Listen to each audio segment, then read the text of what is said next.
Hello everybody, let's do a little bit of a comic book history and source abilities of Shang-Chi. So next month, if you don't know already, we're getting Shang-Chi coming into Marvel Contest of Champions, but I think it's important to learn a bit more about the character. Something that's necessary to point out is that the Shang-Chi one we're going to be learning about in the comic book history, I'll also be explaining the movie type version because it does differ for a lot of very important reasons. So from a comic book standpoint, Shang-Chi was raised to become a deadly assassin by his father, the immortal crime lord and sorcerer Fu Manchu. Now, the character Fu Manchu has been surrounded with a lot of controversy over the years, especially from the way it's discriminated a lot of the Asian community, and I'm not going to be showing any of the imagery of that particular character on screen because, again, it brings up too many kind of bad vibes, and that's not what I'm about, and nor is the channel, and nor is anybody in the Marvel Contest of Champions and Marvel community.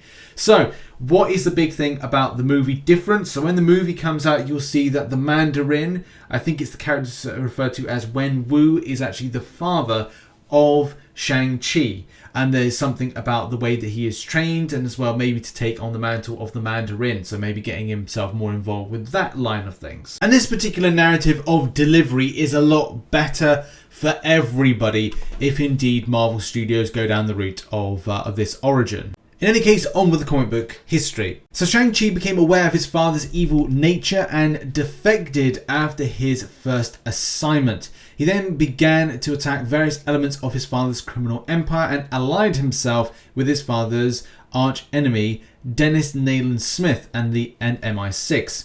In retaliation, Fu Manchu, that name again, sent a number of assassins to kill him. And this could be why in the film or the trailers you see Death Dealer, and I think that would be a good fit for at least September. I understand Kabam of this is to do with the Asian Appreciation, Asian Heritage Month, and the reason for Marvel Contest of Champions putting in these two characters of Mr. Negative and Shang-Chi. But I would love to see when these films are released, or this films are released, that's the reason. Now that I understand that they were doing something for that particular Heritage Month, I get it. But again, the same thing that I do like the look of the movie version, some previous comic book versions, rather than the more current version, which is the 2020, I want to say, version, which Kabam have decided to put into the game. But I digress. Shang-Chi's travels led him to meet a number of other martial artists and superheroes around the world. He met his rival Cat and teamed up with Iron Fist, Jack of Hearts and White Tiger to take down the corporation. After years of playing at games of deceit and death, Shang-Chi retired from the espionage world. He resurfaced to assist his old friends from MI6 against the Sea-Fain ninjas. Something else to point out is this is Zheng Zhu. So apart from the Fu Manchu character as being the father figure, the oldest known father figure, which is the one that's a bit kind of like, ooh, naughty. And again, I'm not going to be going over that. You can search it up if you like, but it's just, again, it's disrespectful, it's discriminative, it's not good.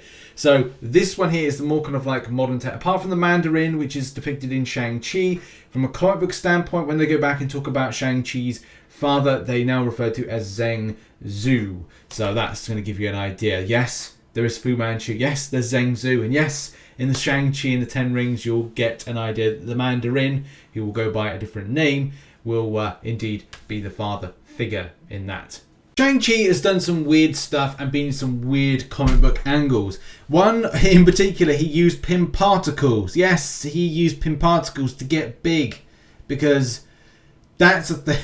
That's the thing. And also, yeah, he was in Madripoor. Madripoor, everybody. We all remember Madripoor from the recent Falcon and the Winter Soldier series. For a brief time, he did join Misty Knight and Colin Wing as the Heroes for Hire. So that was pretty cool to kind of see them kind of all linked together to do some stuff. But probably one of the weirdest and also funniest situations is when he became the Phoenix. Yes, the Phoenix. So the Phoenix Force returned back to Earth. And the weird thing is, the Phoenix Force made a competition, a contest of champions. The weirdest thing about this was the fight was Shang-Chi versus Hyperion. Yes, Hyperion. But okay, this is the weird thing about it. The Phoenix Force kind of overloaded Hyperion, and he had to forfeit the match. So Shang-Chi won. I say you couldn't write it, but it was written. It's the most craziest thing it's comic books. Anything can happen in comic books. There's mountains of them out there and different types of stories and arcs and stuff. So reading that is just kind of incredible. So yeah, Shang-Chi beat Hyperion through DQ to become the Phoenix or gain the Phoenix Force. So at this point, I don't really know where Kabam are going to go with the abilities. Now, there have been some kind of like abilities on screen. I mean, we know that from seeing the fight dynamic that the character can get these kind of weird emblems here. First of all, I thought that these might be like associated with the 10 rings. I don't think they would be, especially with like what this character would get. I'd say this is more associated with this character's skill and martial arts and the prowess that the champion has and could get. I can't tell if that's unblockable in some kind of way, or maybe some kind of like critical or some kind of, I don't know, vulnerability type thing, or different things that the character could get. Especially with like these looks like broken bonds or broken shatters, so like, I don't know, armor breaking and stuff.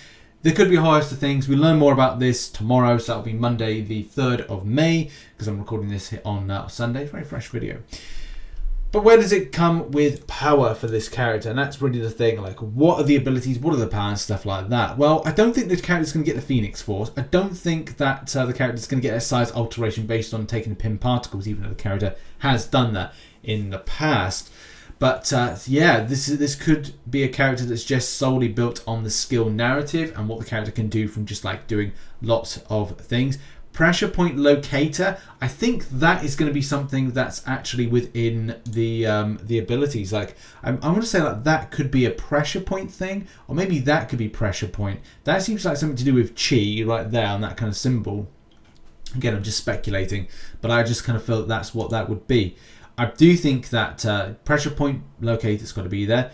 A nervous system control can control nervous system, enabling him to deaden his body to physical pain, resist the effects of drugs or poisons. Oh, that could be good. Yeah, I think that would be absolutely amazing if they put that in. Limit the spread of toxins, like limit down the poison, make a poison type resistance. I hope Kabam put that in, because otherwise it would be kind of annoying if they didn't. Yeah, I think that's it. Well, Patient Fisher. Yeah, okay. Just stick a dynamite in or whatever. Peak physical condition, don't think that's going to matter. I just think that it's going to be more to do with like skill, evading, damage based on kind of like control power and stuff like that. Chi kind of like building. I hope that it's kind of like an incredibly powerful character, more powerful than Iron Fist, which, let's face it, that's every champion in Marvel Contest of Champions. So yeah, that's just like my thoughts there. I don't think he's going to be any of that. He's just a case of he's a good fighter, and going a bit further than that, just say like, right, well, at least he can be poison immune, have ability to know what is a pressure point on an enemy to kind of give them more damage. Paralyzed, maybe that's more stunning, but we'll find out more about that on Monday. So yeah, that has been a little video going over the comic book history and as well as some of the abilities for Shang-Chi. There will be a lot more, and whether or not the character will retain anything of like power from a power bracer or gauntlet or something, which we've seen in the trailers, but I think that's to do with another character. Either way, I'm actually really looking forward to this character. More on the info tomorrow, so stay tuned to the channel. And finally, thank you so much for watching this video. If you did enjoy it, please hit the like button, subscribe with post notifications on and all that stuff. Check out some content recently posted from the update information, and check out some of the links in the description from some of the sources and info. And I'll see you all very soon. Bye-bye.